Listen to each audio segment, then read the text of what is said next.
வணக்கம் ஃப்ரெண்ட்ஸ். ஐயனார் துணை சீரியல்ல இன்னும் எபிசோட்ல என்ன நடக்குதுன்னு பார்த்துட்டு வரலாம் வாங்க. கார் போகுது போகுது போய்கிட்டே இருக்கு. அந்த மணல் மேடுகளை பார்த்து எனக்கே வெறுப்பா இருக்கு. சோழன் வெளியே பார்த்துட்டு, அண்ணே இங்க யாருக்குமே தெரியலையே என்னங்கிறாரு. சந்தா அவங்க வீட்டை பத்தி உங்ககிட்ட எதுவும் சொல்லியிருக்காங்களா? வீட்டை சுத்தி அது இருக்கும் இது இருக்கும் இந்த மாதிரி ஏதாவது சொல்லியிருக்காங்களா? கொஞ்சம் நல்லா யோசிச்சு பாரு அப்படின்னு சோழன் கேட்க, இல்லடா நாங்க அந்த மாதிரிலாம் எதுவும் பேசினதே இல்லை அப்படிங்கிறாரு சேரன். அவங்க பேசினதெல்லாம் டீ எப்படி போடுறது, சப்பாத்தி எப்படி சுடுறது, குழம்பு எப்படி வைக்கிறதுன்றத பத்தி தான். இது தெரியாத சோழன், அட என்னன்னே நீ லவ் பண்ற பொண்ணோட வீட்டை பத்தி கூட எதுவுமே தெரியாமையா இருப்ப அப்படின்னு கேட்க, ஹலோ சேரன் சந்தாவை பீகார்லயா வச்சு பார்த்தாரு? சென்னையில தானே பார்த்தாரு. சென்னையில சந்தா எங்க இருக்காங்கன்றது அவருக்கு தெரியும், பீகார்ல எங்க இருக்காங்கன்னு அவருக்கு எப்படி தெரியும் அப்படின்னு கேட்க, சோழன் அமைதியா கேட்டுட்டு, பாயிண்ட் எல்லாம் சரிதான், இப்ப வீட்டை எப்படி கண்டுபிடிக்கிறதுங்கிறாரு. ஏதாவது ஒரு அடையாளம் தெரிஞ்சா அதை சொல்லி தேடலாம். பேரை சொன்னாலும் இங்க யாருக்குமே தெரிய மாட்டேங்குது. அதை தாண்டி அவங்க ஏதாவது சொன்னா நமக்கு புரிய மாட்டேங்குது அப்படின்னு சோழன் சொல்ல, நிலாவும் யோசிக்கிறாங்க. ஏதாவது ஒரு ஹிண்ட் கிடைச்சா நல்லா இருக்குமேன்னு நான் யோசிக்கிறேன் அப்படின்னு சோழன் சொல்ல, சேரன் ரொம்ப நேரம் யோசனைக்கு அப்புறம் ஒரு வழியா சோழான்னு கூப்பிடுறாங்க. அப்படின்னு அவரு முன்னாடி எட்டி பார்க்க, சந்தா என்கிட்ட பேசும்போது வீட்டுக்கு பக்கத்துல ஒரு கோவில் இருக்கும், அங்க அடிக்கடி போவேன்னு சொல்லுவாடா அப்படின்னு சேரன் சொல்ல, கோவிலா அப்படின்னு கேக்குறாரு சோழன். என்ன கோவில்னு ஏதாவது சொல்லியிருக்காங்களான்னு அப்படின்னு சோழன் ஆர்வமா கேட்க, எந்த கோவில்னு பேரெல்லாம் சொல்லல, ஆனா வீட்டுக்கு பக்கத்துல தான் கோவில்னு சொல்லி இருக்காடா அப்படிங்கிறாரு அவரு. அண்ணே ஊர்ல எத்தனை கோவில் இருந்துற போகுது, எல்லா இடத்துலயும் போய் பார்ப்போம் என்ன நிலா அப்படின்னு கேட்க, ஓகே தான்றாங்க நிலா. டிரைவர் ஜின்னு கூப்பிடுற சோழன் கும்பிட்டு கோயில்னு புரிய வைக்க ஏதேதோ முயற்சி பண்றாங்க. சேரனும் முயற்சி பண்றாரு. ஓ மந்திர் மந்திர் அப்படின்னு ஒரு வழியா புரிஞ்சுக்க, அங்க போகணுங்கிறாரு சோழன். வீட்டுல பாண்டியன் சாப்பிட்டு முடிச்சு பிளேட்டை கொண்டு வந்து விளக்குற இடத்துல போட்டுட்டு கையை கழுவிட்டு திரும்பினா அப்படியே ஷாக் ஆயிடுறாரு. ஏன்னா அங்க மொத்த கார்பரேஷன் தொட்டியே கப்புன்னு கவுந்த மாதிரி கிடக்கு. வானதி, ஏய் வானதி அப்படின்னு கத்த, என்னது அப்படின்னு கேட்டுக்கிட்டே ரெண்டு பாத்திரத்தை கொண்டு வந்து விளக்குற இடத்துல போட்டு கையை கழுவுறாங்க வானதி. ஏய் என்னடி இதெல்லாம் அவரு கேட்க, என்னடி இதெல்லாம்னா எத்தனை ஐட்டம் பண்ணியிருக்கேன், இப்ப கிச்சன் இப்படிதான் இருக்குன்றாங்க வானதி. ஏய் கடையில வாங்கியிருந்தா இப்படிலாம் நடந்திருக்குமா? யார் இப்ப இதெல்லாம் கிளீன் பண்றது அப்படின்னு பரிதாபமா கேக்குறாரு. வானதி அதெல்லாம் ஒரு பார்வை பார்த்துட்டு, எனக்கு கொஞ்சம் டயர்டா இருக்கு பாண்டி, நான் கொஞ்சம் ரெஸ்ட் எடுத்துட்டு கிளீன் பண்ணவான்னு கேக்குறாங்க. நீ எதுவும் பண்ண வேண்டாம், நீ போய் உட்காரு, நான் கிளீன் பண்ணிக்கிறேங்கிறாரு அவரு. நீ பாத்திரம் எல்லாம் தேய்ப்பியான வானதி கேட்க, அப்படிங்கிறாரு அவரு. சரி நான் வேணும்னா ஹெல்ப் பண்ண வாங்குறாங்க வானதி. ஒன்னும் வேண்டாம் நீ போய் உட்காரு, நானே பாத்துக்கிறேன் அப்படின்னு பாண்டி சொல்ல, ஓகே பாண்டி பாய் பாய் அப்படின்னு வானதி அங்கிருந்து போறாங்க. உண்மையிலேயே பயங்கர டயர்டா தான் இருக்கிறாங்க.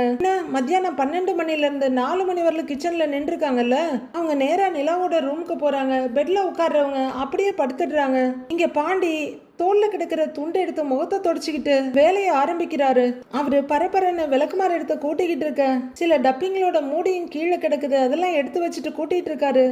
ஒரு வழியா பல்லவன் சாப்பிட்டு முடிச்சிட்டு பிளேட் எடுத்துட்டு வர்றாரு. அண்ணே சமைக்க ஹெல்ப் பண்ண வேணான்னு சொல்லிட்டு உன்னை கிளீன் பண்ணலாம் விட்டுட்டாங்களேன்னு அப்படிங்கிறாரு பல்லவன். கஷ்டமா இருக்கு, நான் ஏதாவது ஹெல்ப் பண்ணட்டான்னு கேட்டுக்கிட்டு அங்க இருந்த ஒரு கிண்ணத்தை தட்டி விட, அதுல ஆல்ரெடி இவங்க கை கழுவுன தண்ணி எல்லாம் இருந்தது. அப்படியே செதறி தர பூரா ஈரமாயிடுது.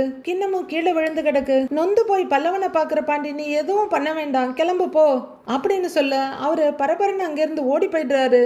அவருக்கு தொண்டையில இருந்து நெஞ்சு வரலும் கப கபன்னு எரிஞ்சிட்டு இருக்க, எங்க தேய்க்கிறதுன்னு தெரியாம மொத்தமா தேய்ச்சி விட்டுக்கிட்டு என்ன நெஞ்சு இப்படி எரியுதுன்னு தவிக்கிறாரு. அப்போ மொபைல் ரிங் ஆக எடுத்துக்கிட்டு அவர் வெளியே போறாரு. ஒரு நிமிஷம் கண்ணு மூடி படுத்த வானதி ஒரே வெக்கையா இருக்க கையாலேயே விசிறி விட்டுக்கிறாங்க. மேல பார்க்க ஃபேன் அமைதியா நிக்குது. ஏதோ ரேண்டமா 2-3 சுவிட்சை போட்டு பாக்குறவங்க பாண்டின்னு கூப்பிட்டுக்கிட்டு கிச்சனுக்கு வர்றாங்க. அவர் இன்னமும் கிளீன் பண்ண முடியாம தவிச்சுக்கிட்டு இருக்காரு. அங்க வந்து பாக்குற வானதி, என்ன பாண்டி இது செம்பு கீழே கொட்டி வச்சிருக்க, சாப்பிடுற பொருளை கீழே போடுறது தப்பு இல்ல அப்படின்னு கேட்க, அவரும் திரும்பி பார்த்துட்டு தப்புதாங்கிறாரு. பொறுப்பா இரு பாண்டி, என்ன பாண்டி இதெல்லாம் அப்படின்னு கிளாஸ் எடுத்துட்டு, சரி அந்த ரூம்ல ஃபேன் சுவிட்ச் எதுன்னு தெரியல, கொஞ்ச நேரம் படுத்து ரெஸ்ட் எடுக்கிறேன், நீ வாயேன் வா பாண்டி வா வா அப்படின்னு ஒரு கையில இருக்க மொரத்தையும் இன்னொரு கையில இருக்க விளக்குமாரையும் புடுங்கி கீழே போடுறாங்க வானதி. வா வந்து சுவிட்ச் எங்க இருக்குன்னு சொல்லிட்டு போய் வேலையை பாரு அப்படின்னு சொல்லிக்கிட்டே வானதி நிலா ரூம் பக்கமா போக, அவரு ஆப்போசிட் ரூம் போறாரு.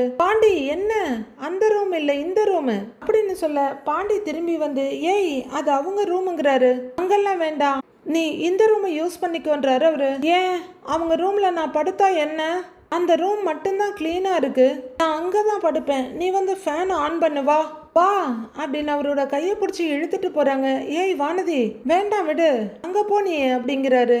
உள்ளர அதை கேட்காம இழுத்துட்டு வந்தீங்க பாரு, ஃபேனே ஓட மாட்டேங்குதுங்கிறாங்க வானதி. பாண்டிக்கு வானதி இந்த ரூம்ல இருக்கிறதுல விருப்பமே இல்லை. அவர் உச்சி கொட்டிட்டு பார்த்துட்டு இருக்க வானதி கட்டில்ல உட்காந்து கையாலேயே விசிறிக்கிட்டு வேர்க்குது அப்படின்னு சொல்ல அவரு சுத்தி முத்தி பாக்குறாரு. ஃபேனை போடு பாண்டி, புழுக்கமா இருக்கு அப்படின்னு சொல்ல வேற வழி இல்லாம போடுறேன் அப்படின்னு ஒரு சுவிட்சை தட்டுறாரு. ஃபேன் ஓடல. அவரும் நிமிந்து பார்க்க வானதியும் பார்த்துட்டு என்ன அப்படின்னு கேட்க இரு பாக்குறேன் அப்படின்னு வெளியே போறவரு ஒட்டடி அடிக்கிற குச்சை எடுத்துட்டு வர்றாரு.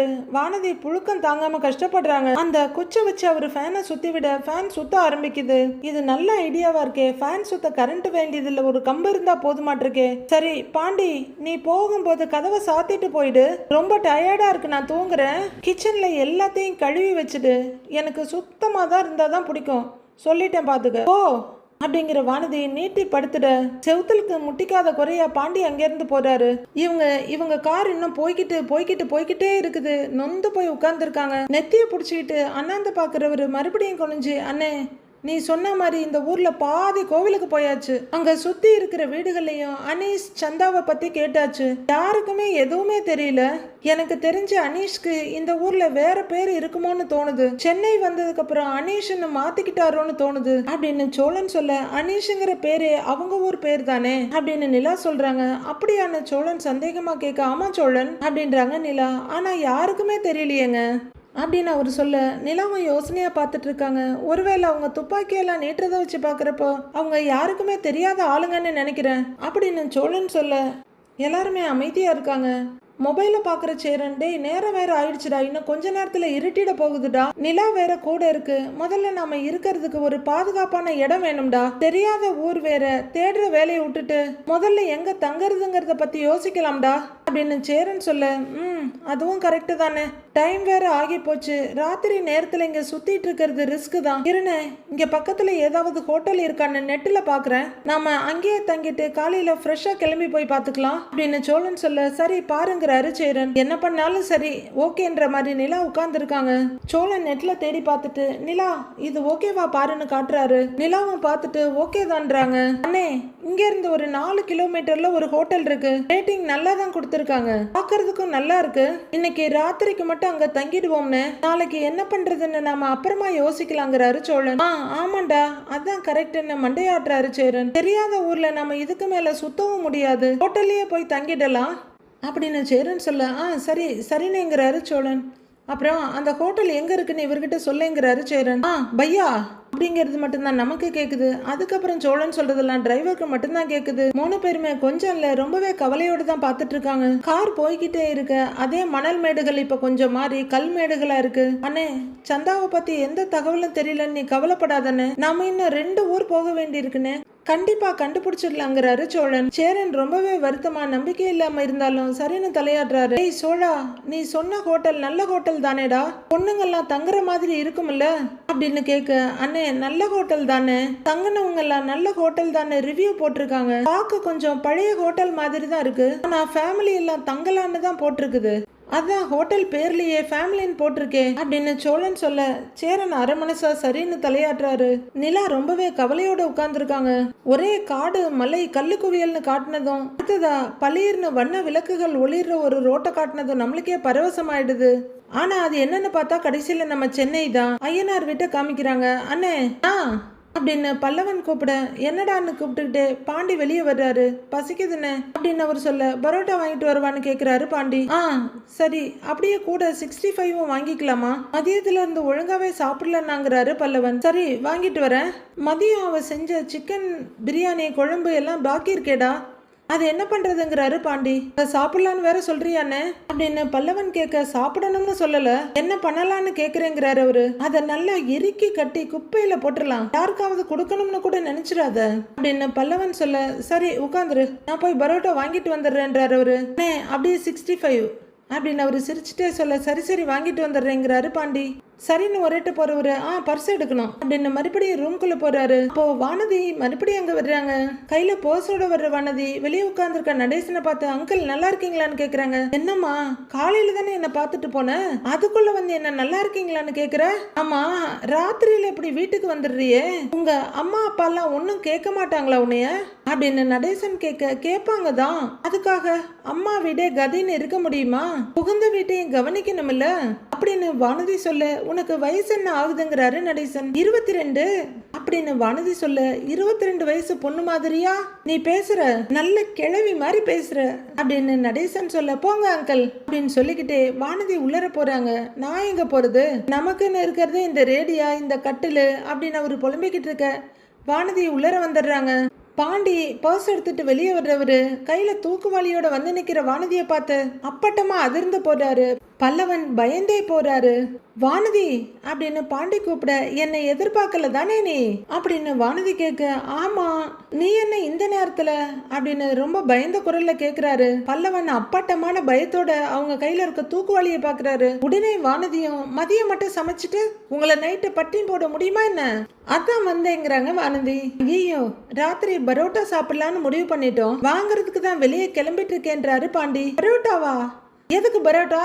அதான் நான் மதியம் வச்ச சிக்கன் குழம்பு இருக்குல்ல, தோசை ஊத்தி அதையே தொட்டுக்கலாம், மாவு கூட எடுத்துட்டு வந்துட்டேன் பாரு அப்படின்னு வானதி சொல்ல, அடுத்து பேசக்கூட முடியாம நாக்கு அப்படியே வாய்க்குள்ளேயே ஒட்டிக்குது ரெண்டு பேருக்கும். போச்சானே, நைட்டாவது நல்ல சாப்பாடு சாப்பிடலான்னு நினைச்சோம், அதுக்கும் இப்ப ஆப் அடிச்சுட்டாங்க, இதுதான் சாப்பிட வச்சே சாகடிக்கிறது போல இருக்குன்னு பல்லவன் பயத்தோட பாக்குறாரு. இருந்தாலும் தைரியத்தை வர வச்சுக்கிட்டு, இருக்கட்டுமேங்க பரோட்டாவே சாப்பிடுறோமேங்கிறாரு அவரு. மைதா எல்லாம் உடம்புக்கு நல்லதே இல்லடா, நாளைக்கு உங்க அண்ணன் வீட்டுக்கு வந்து இப்படி 3 வேளையும் ஹோட்டல்லயே சாப்பிட்டீங்கன்னு தெரிஞ்சா என்னதானே தப்பா நினைப்பாங்க அப்படிங்கிறாங்க வானதி.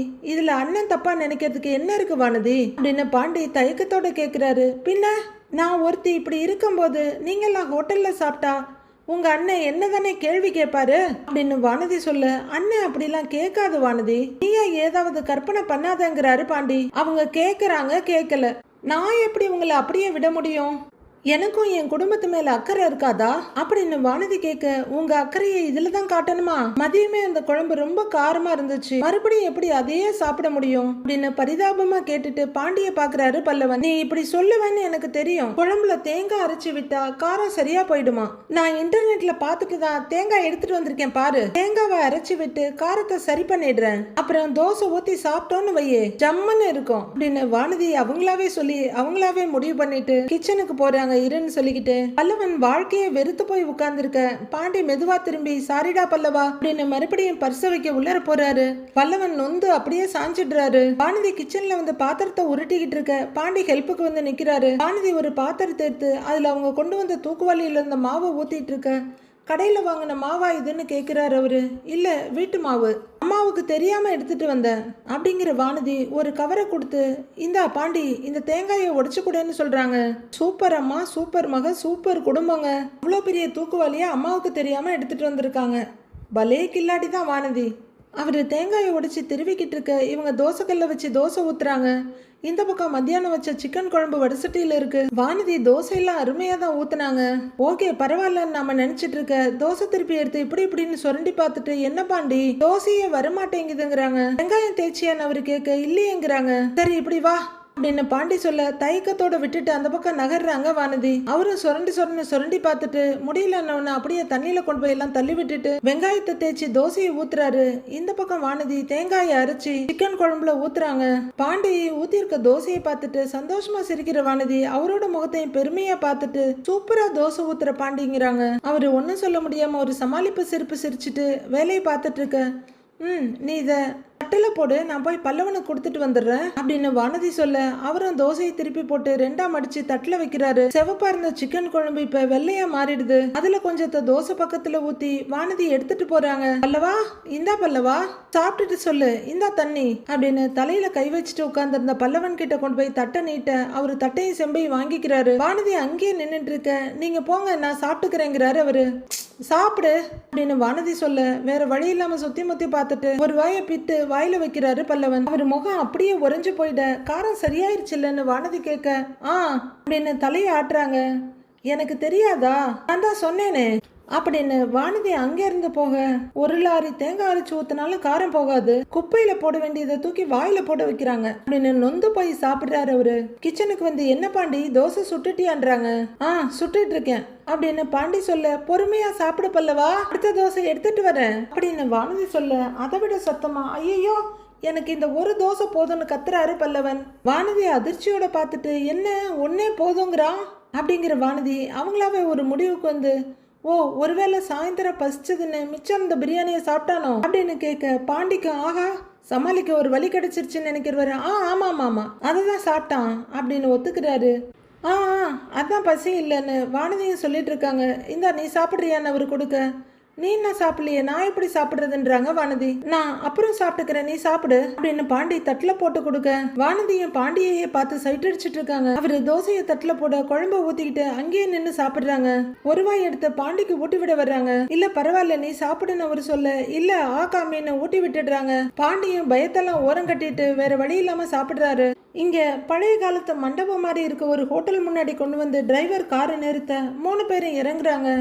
அண்ணே இதானே நான் சொன்ன ஹோட்டலு, பார்க்க நல்லா இருக்குல்ல அப்படின்னு சோழன் கேட்க, வெளியே நல்லா தான் இருக்கு, உள்ள போய் பாப்போண்டா அப்படிங்கிறாரு சேரன். டிரைவர் வந்து நிக்க பணத்தை கொடுத்துட்டு உள்ளர போறாங்க. ரிசப்ஷன்ல ஒரு பையன் நின்று வேலை பார்த்துட்டு இருக்க, அண்ணே நீங்க இங்க உட்காருங்க நான் கேட்டு வரேன் அப்படின்னு சொல்ல, சரிடாங்கிறாரு அவரும் கையில பையோட. உட்காருங்க அப்படின்னு 2 பேரையும் உட்கார வச்சுட்டு சோழன் அந்த ஆள் கிட்ட போறாரு. பையா அப்படின்னு கூப்பிட நிமிந்து பாக்குறாரு. தோறும் அப்படின்னு அவரு சொல்ல, வெயிட் கரோ அப்படிங்கிற அந்த ஆளு அங்க டெஸ்க்டாப்பை பார்த்துட்டு, பையா தோறும் 2000ங்கிறாரு. அட்வான்ஸ் ஆன சோழன் கேட்க, அப்படின்னா அந்த ஆள் தலையாட்ட, 1 மினிட் பையா அப்படிங்கிற சோழன் சேரன் கிட்ட வர அவர் பணத்தை எடுத்து கொடுக்குறாரு. அதை கொண்டு போய் சோழன் ரிசப்ஷன்ல இருக்க அந்த ஆள் கிட்ட கொடுக்க, ஒரு லேடி ஒரு குழந்தைய கூட்டிட்டு கிராஸ் பண்றாங்க. சேரனுக்கு அதை பார்த்த உடனே கொஞ்சம் நிம்மதியாகுது. உடனே நிலாவை பார்த்து, பரவாயில்லப்பா குழந்தைங்க லேடிஸ் எல்லாம் இருக்காங்க அப்படின்னு சொல்ல, நிலாவும் சரின்னு தலையை மட்டும் ஆட்டுறாங்க. ரவி இதுராவ் அப்படின்னு ரிசப்ஷன் ஆள் கூப்பிட, சாப் அப்படின்னு ஒரு பொடியை வந்து நிக்கிறாரு. இவரு சாவி எடுக்கிறாரு. ஏலோ அப்படின்னு கையில கொடுக்க, அதை வாங்கிட்டு அவர் போறாரு. அவரு மாடிக்கு முன்னாடி ஏற இவங்க 3 பேரும் பின்னாடியே போறாங்க. பைய வாங்கிக்கிற அந்த பையன், பையா ஆவோ அப்படின்னு சொல்லிக்கிட்டே போக 3 பேருமே வெறுங்கையோட பின்னாடியே போயிட்டு இருக்காங்க. மண்டபம் மாதிரி இருந்த ஹோட்டல் இப்ப மகால் மாதிரி தெரியுது. அந்த பையன் ஒரு ரூம் முன்னாடி லக்கேஜ் வச்சுட்டு சாவியை போட்டு திறக்கிறாரு. ரூம்குள்ள கொண்டு வந்து திங்ஸை வச்சு விட்டுட்டு அவரு லைட்டை போட 3 பேரும் அப்படியே ரூமை பாக்குறாங்க. அப்போ அந்த பையன், பையா பானி உதர் ஹை, அகர் ஆப் தோ குச் சாய் தோ லேண்ட்லைன் மே போன் கரோ மே ஆவுங்கன்றாரு அந்த பையன். அண்ணே என்னென்ன சொல்றாரு அப்படின்னு சோழன் கேட்க, நம்ம ஹிந்தில எக்ஸ்பர்ட் ஆன சேரன், தண்ணி அங்க இருக்கு, வேற ஏதாவது வேணும்னா ரிசப்ஷனுக்கு 9வது நம்பருக்கு கூப்பிட்டா அவங்க வருவாங்க அப்படின்னு சேரன் டிரான்ஸ்லேட் பண்ணி சொல்ல, ஓ அச்சா அச்சா டிகே பையாங்கிறாரு. அந்த பையனும் டிகே பையான்னு சொல்லிட்டு கிளம்ப, பாத்தியா சந்தா கூட நல்லா ஹிந்தி பேசி பேசி ஹிந்தி நல்லா புரிஞ்சிருக்கு பாரு அப்படிங்கிற சோழன், அண்ணே நீ கவலைய விடுன்னு, நாளைக்கு சந்தாவை எப்படியாவது கண்டுபிடிச்சு கையோட வீட்டுக்கு கூட்டிட்டு போறோம் அப்படின்னு சோழன் சொல்றாரு. தூசரா ரூம் தெக்காத்தாவ் அப்படின்னு அந்த பையன் சொல்ல, ரூம் கிதர் ஹே அப்படின்னு சேரன் கேட்க, ஆப்போசிட் ரூம் பையா ஆவோ அப்படின்னு அந்த பையன் போக, நான் போய் பார்த்துட்டு வந்துடுறேன் நீங்க உட்காருங்க அப்படின்னு சொல்லிட்டு சேரன் வெளியே வர்றாரு. ஆப்போசிட் ரூமை திறக்கிறாரு அந்த பையன். இங்க சேரனே உள்ளர வந்து லைட்டை போடுறாரு. குச் சாயத்தோ போன் கரோ பையா அப்படின்னு அந்த பையன் கிளம்பிடுறாரு. அப்பாடான்னு நிலா உட்கார சோழனும் ஜாலியா வந்து நீட்டி கைய கால பதறிக்கிட்டு, செம்ம அலைச்சல் இல்ல அப்படிங்கிறாரு. ஆமா இவ்வளோ அலைஞ்சதுக்கு சந்தாவை பார்த்துட்டு தான் நல்லா இருக்கும், அவங்கள தான் கண்டுபிடிக்கவே முடியலையேங்கிறாங்க நிலா. இங்க பாரு நிலா, நான் அண்ணங்கிட்ட சொன்னதை தான் உனக்கும் சொல்றேன், கவலையை விடு, நாம கண்டிப்பா சந்தாவை கண்டுபிடிச்சிடுவோம், இங்க இருந்து நாம போகும்போது அவங்க இல்லாம நாம போகவே மாட்டோம் அப்படின்னு சோழன் உறுதியா சொல்ல, நிலாவும் அப்படின்னு தலையாட்டி வைக்கிறாங்க. காலை நீட்டி தடவிக்கிட்டே, ஒரே கால் வலி டயர்டா இருக்கு, நான் இப்படியே கால் நீட்டி படுத்துக்கிறேன், உனக்கு ஓகே தானே என்ன சோழன் கேக்குறாரு. இதெல்லாம் ஏன் என்கிட்ட கேக்குறீங்க, படுத்துக்கோங்க அப்படின்னு நிலா சொல்ல, சரி அப்படின்னு சோழன் அதே கட்டில நல்லா நீட்டி படுத்துடுறாரு. சோழன் படுத்ததும் நிலா அவரை ஒரு பார்வை பார்த்துட்டு, சரி நீங்க இங்கேயே படுத்துக்கோங்க, நான் போய் அண்ணனை இங்கே அனுப்பிட்டு அங்க படுத்துக்கிறேன்றாங்க. உடனே சோழன் படார்னு எழுந்து உட்காந்து, ஹலோ நான் பெட்ல படுத்தது உனக்கு குத்தமா, கொஞ்ச நேரம் தாமா, அதுக்கப்புறம் நான் எதையாவது விரிச்சு கீழே படுத்துக்கிறேன் அப்படின்னு சோழன் சொல்றாரு. இல்ல நீங்க ரெஸ்ட் எடுப்பீங்களேன்னு தான் சொல்றேன் அப்படின்னு நிலா சொல்ல, நல்லா எழுந்து உட்காந்துக்கிறவரு, ரெஸ்டே எடுக்கல உட்காந்துக்கிறேன் போதுமா அப்படிங்கிற சோழன், ஊரு பாசன் எதுவுமே தெரியாத இடத்துல தனியா விட்டுட்டு போறேன்னு சொல்ற, அப்படின்னு சோழன் கேட்க ரூம்ல தானே இருக்கீங்கன்றாங்க நிலா. இங்க யார் வரப்போறா? அப்படியே வந்தாலும் நீங்க தைரியமான ஆள் தானே, சமாளிக்க மாட்டீங்களான்னு கேக்குறாங்க நிலா.